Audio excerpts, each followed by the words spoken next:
Всем доброй ночи.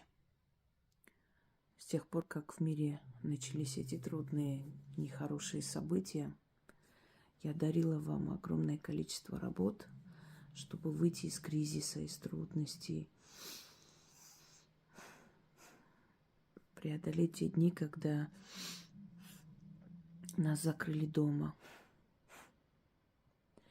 У многих была паника, у многих дело остановилось, многие не знали, что делать.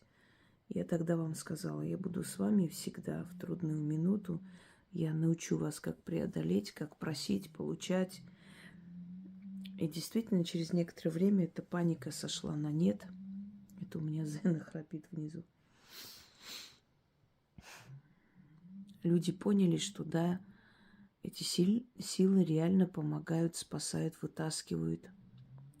Потом начались события еще пострашнее. И тогда я вам дала огромное количество заговоров,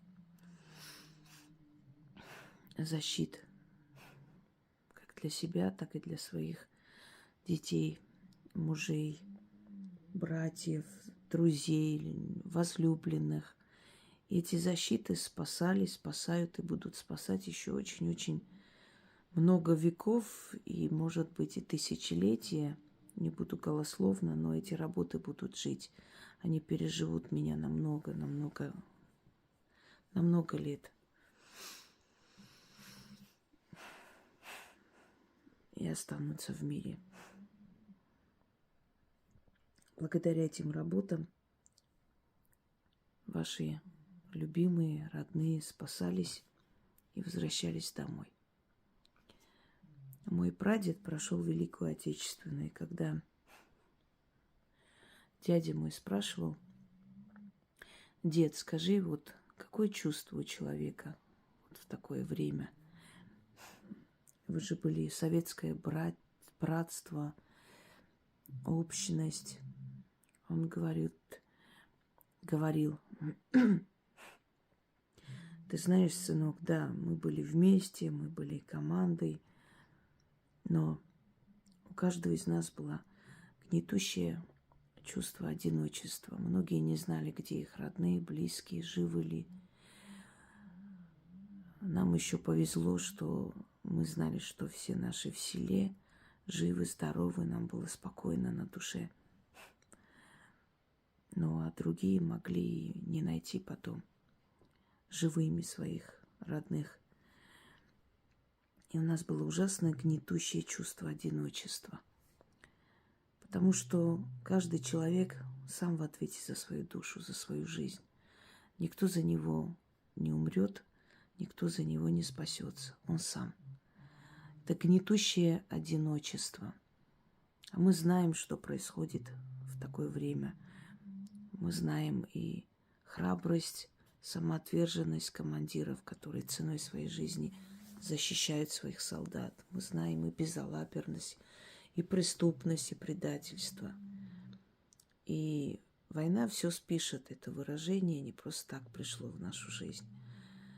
К сожалению, потом очень многое не выясняется, кто был виноват, кто отдал приказ, кто отправил на смерть, когда нельзя было отправлять никого. И что может делать жена, мать, которая сидит дома?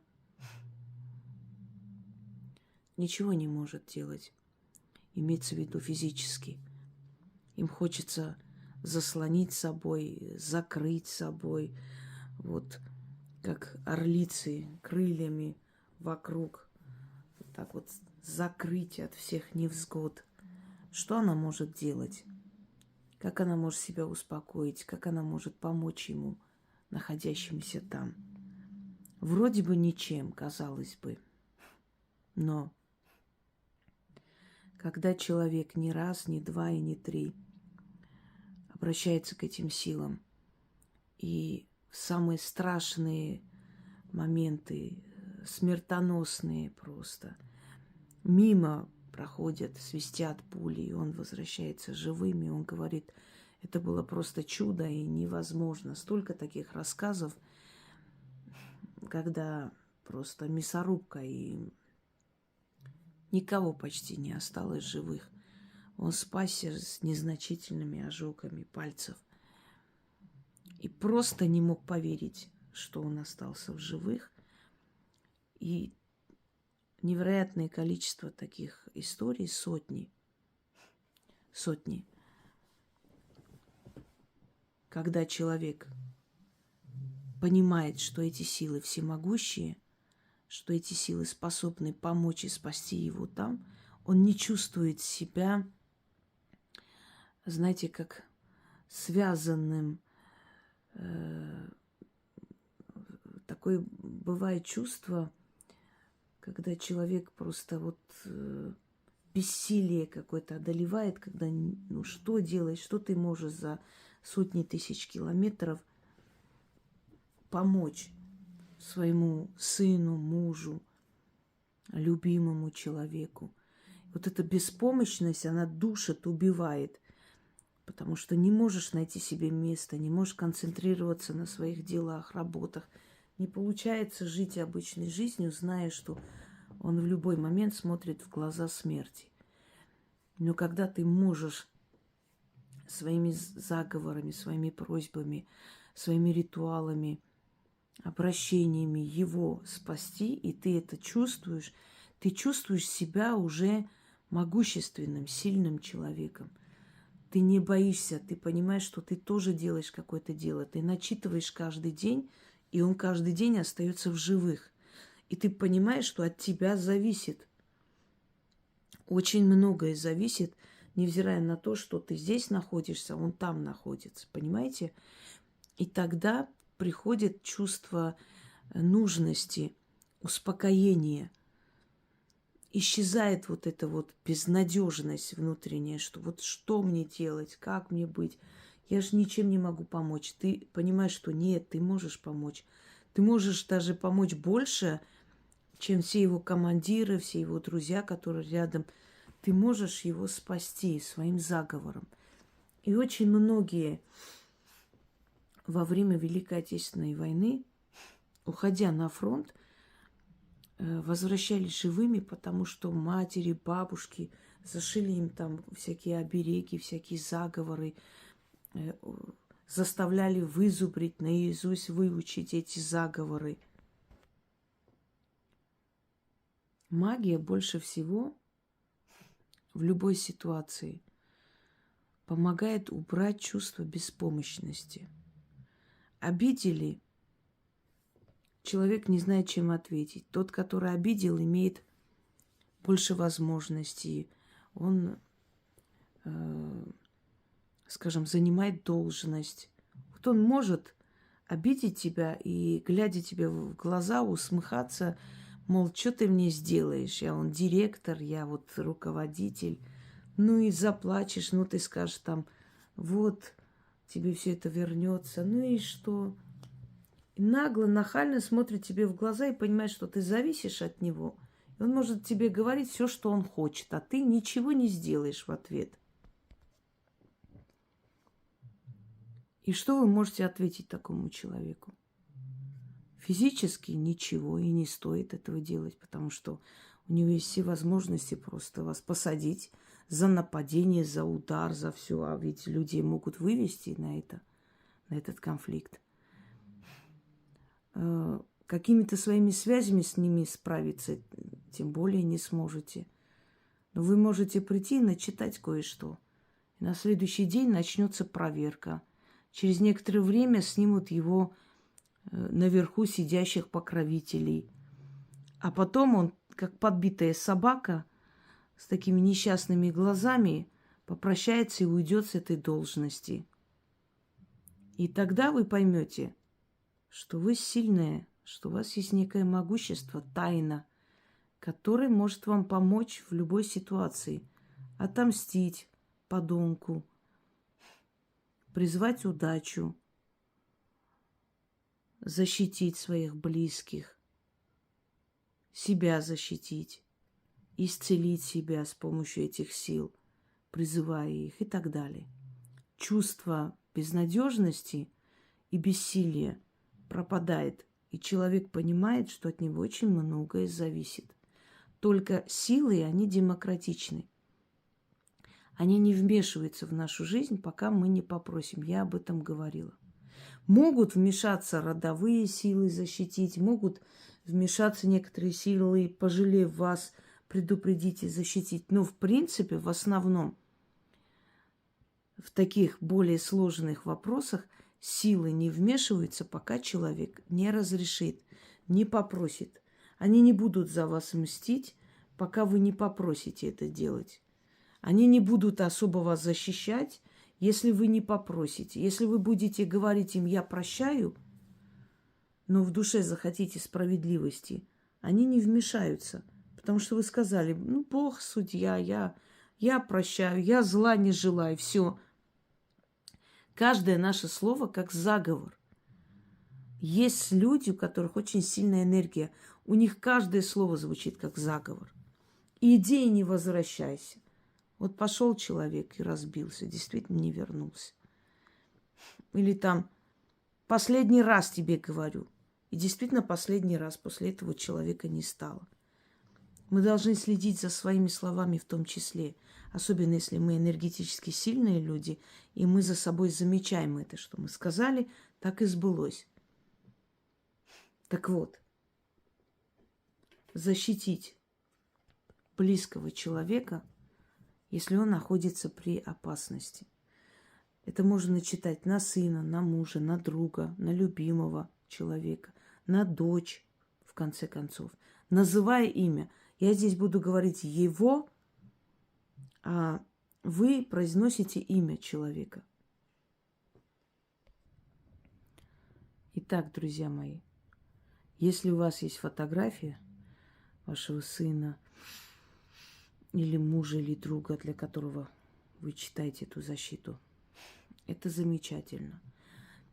Если ничего нет и нужно срочно попросить, вот сиюминутно защитить его, читайте в любое время дня и ночи. А лучше такие защиты читать. Утром встали, начитали, вечером легли, начитали. Пока он не вернется, читать и читать различные защиты, которые я вам дарила. Их огромное количество, они все очень сильные. И если он для себя читает, тоже, естественно, но там называет уже свое имя, себя. Для себя читает. Я думаю, уже несколько таких работ было, точнее много. Вы уже поняли, каким образом читается для другого человека и для себя. Можете прочитать, сидя в машине. Можете полушепотом читать возле окна. Можете взять фотографию, глядя на фотографию, читать. Можете взять его рубашку, держать в руке и читать. Читать, представляя его. Читать нужно 6 раз. Итак. Хожу я, хожу, вокруг камня алатырь. Смотрю я через лес, смотрю я через горы, смотрю через моря и великие просторы. Встань, лес, всколыхнись, в тело мое обернись. Встань большим, могучим. Стань большим, могучим. Дубы с ветвями, а тело мое с черными крылами. Крикну, встрепенусь, духом крылатым обернусь, к нему имя полечу. Встану к могучему плечу, я щит, я стена, укрою его заговором могучим, заслоню силой богов, спасу его и сохраню от пули, от ворога, от огня, от воды, от ножа, от топора, от плена, от тлена, от всего зла. Живым ушел, живым вернешься. Заклинаю. Хожу я, хожу вокруг камня алатырь. Смотрю я через лес, смотрю я через горы, смотрю через моря и великие просторы. Встань, лес, всколыхнись, в тело мое обернись. Встань большим, могучим. Дубы с ветвями,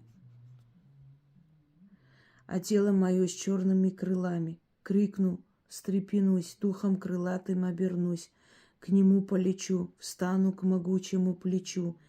Я щит, я стена, укрою его, заговором могучим заслоню, силой богов спасу его и сохраню.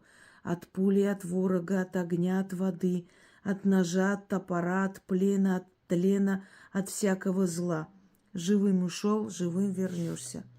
Заклинаю.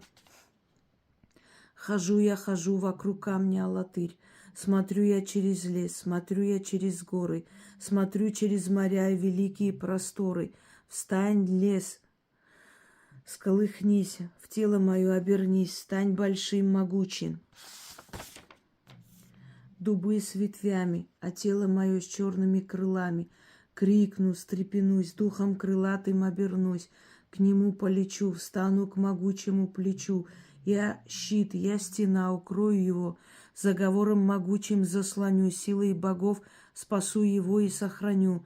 От пули, от ворога, от огня, от воды, от ножа, от топора, от плена, от тлена, от всякого зла.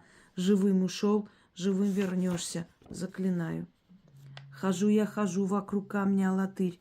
Смотрю я через лес, смотрю я через горы, смотрю через моря и великие просторы. Встань, лес, всколыхнись, в тело мое обернись, стань большим, могучим. Дубы с ветвями, а тело мое с черными крылами. Крикну, встрепенусь, духом крылатым обернусь, к нему полечу, встану к могучему плечу. Я щит, я стена, укрою его, заговором могучим заслоню, силой богов спасу его и сохраню. От пули, от ворога, от огня, от воды, от ножа, от топора, от плена, от тлена, от всякого зла. Живым ушел, живым вернешься, заклинаю. Возьмите этот заговор, перепишите и читайте наряду с другими заговорами. И ваш любимый, ваш близкий, ваш родной сын, отец, брат, неважно кто, вернется живым и здоровым. Если он работает в каких-то спецслужбах, и у него бывают такие задания опасные, и для них тоже можно читать. Для людей, которые имеют дело с преступностью и прочее. Ну, то есть, сами понимаете, им приходится идти на определенные операции, и вы для них тоже можете читать. Оберегайте своих родных, близких с помощью сил. И помните, что магия, она спасала и помогала во все века. И вера в магию была великой и заслуженной, не просто так. Всем удачи и всех благ.